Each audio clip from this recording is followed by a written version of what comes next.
Ni JD, hindi lang namin kayo pakayayamanin, padadaliin namin ang pag-network. Pasasayahin natin. Kasi pwede naman pwede naman maging masaya habang ginagawa ito eh. Hindi yung mabigat-bigat sa loob natin na kada hataw na lang ang bigat. Pwedeng maging magaan eh. Pwedeng maging madali. So magiging madali siya lalo na pag meron kayong tools. Lalo na pag meron kayong mga system, reliable, network. Marami tayong gagawing mga guests na outsider na tuturuan kayo sa mga nangyayari sa AI, sa e-com, sa dropshipping, affiliate marketing.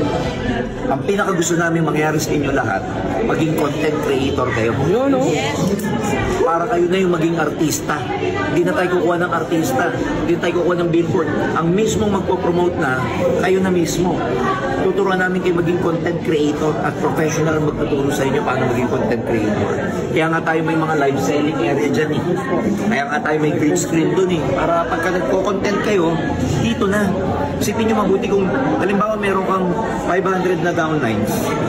Yung downlines mo, 500, lahat marunong mag-content. Lahat marunong creator lahat. Ang daming nagsasalita sa buong grupo mo. Ang daming nagpo-promote.